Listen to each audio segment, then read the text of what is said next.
Hi, everybody. Welcome to one other mini interview with one of our five speakers from the pre-conference event that we're going to have jointly with two SIGs.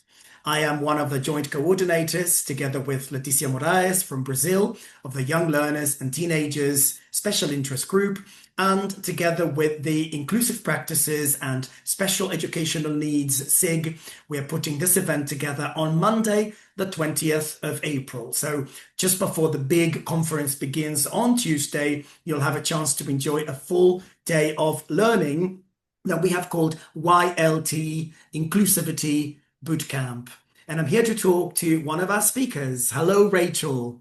Hi, Leandro. Nice to chat to you. Yes, thank you for saying yes to speaking at our pre-conference event. Would you like to start by saying a few words about yourself, about your general interests? Of course. So, first of all, it's a pleasure to be talking at PCE. I've had many contacts with Inclusive Practice and SENSIG. I was their coordinator a few years ago, and I've done a few workshops for the YLTSIG as well. So it's like coming home, meeting the family again. It'd be brilliant. I can't wait. For me, my main job is a special education needs coordinator in the primary section of a bilingual school. So I assess students, I put interventions into place, I have meetings with parents, educational psychologists, I train teachers, all with the objective to make our primary, and I also work a little in the secondary, but to make our primary and secondary schools as inclusive as possible, and to make them the best place for our students to learn. Learning's often quite challenging, and we need to make it easy and fun for our kids.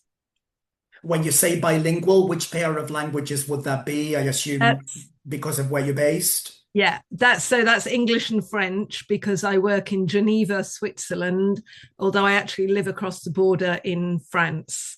So yeah, the school's bilingual, but my interventions are in English. I don't do support for French. Poor kids. Okay, okay. So there's this wonderful, intriguing acronym in the title of your talk, giving your learners a dose of learning. And dose there is actually DOSE, is it not? Exactly, yes. So like everybody coming to our event, I'm a lifelong learner and continually looking at ways that I can help my students and looking at the research involved in learning theory, etc. And recently I've been looking at the role of various hormones in learning. We've all heard that well-being is important in the classroom. Um, some people still feel it's a bit wishy-washy, perhaps. But if you look at the actual scientific research of the roles of dopamine, oxytocin, serotonin, and endorphins, the roles that they have on learning, on short-term memory, on long-term memory, on acquisition and production, that this is the scientific proof of why we need well-being in the classroom. So during my workshop, I'll be explaining the link between these hormones and learning, and then giving plenty of examples of how we can boost these hormones and give everyone a dose of them in their classrooms. So should we expect a little bit of theory, but mostly a lot of practice? Exactly, yes. Those are the workshops I like. I like food for thought, but I also like an idea for when I go back to class on Monday, especially because all our participants will probably be there for the whole day and maybe even at the conference afterwards. It's a busy time. And when we get home, we don't have time to prepare our classes like we normally would. So this is the opportunity for you to walk away with plenty of ideas for when you get back to class on Monday. That's my objective. Yeah. That's so nice. That's so nice. I think it's wonderful to try to help the teachers activate their knowledge. And as you may know, we're going to ask all of you speakers to think of something practical to do at the very end in this lab that we're going to do at the end of the day, where people are going to have a chance to try to bring down, to sort of think about their own realities and apply everything that they will have heard from each of you wonderful speakers at the end of the day. So we felt that that was also, more active than maybe a panel or a discussion, which can be very interesting and useful, but perhaps, more significant if the teachers can activate the learning, thinking about their own realities. Exactly. And I think that's so brilliant, because often we go to conferences, we take photos of all the slides, and then we come away and never use them because we're so busy. So actually giving your participants time at the end to put into practice already, this is how I'm going to use what I've learned today in this class, and I can take the opportunity that the speaker is still here to ask extra questions or to have clarifications, so they can really walk away with a bootcamp toolkit. Brilliant. Lovely, lovely. I think you'll be sticking around for the rest of the conference, actually giving another talk or workshop yourself during the week.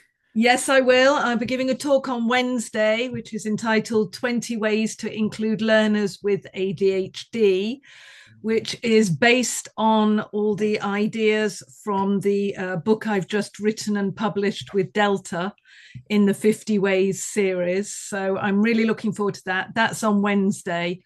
But I think, like many of us, the conference is a big moment in my year.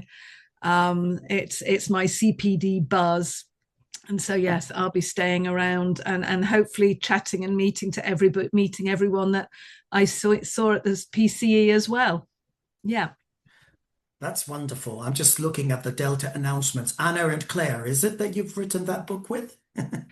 So Anna's written one, Claire's written one. There's a whole. Oh, it's three separate books. It's not a co-written. I thought it was a co-written volume. Or okay. No. We've all been working hard. Oh, how wonderful to be adding those titles to the inclusion series. Yeah. Wonderful. Yeah, it was very important for me. Any final word, any final thoughts, anything you'd like to share as we close this conversation? I'm really looking forward to I'm not only looking forward to giving my workshop, but I'm also looking forward to seeing all the others, because I've seen the lineup, and it's going to be a brilliant day at the PCE.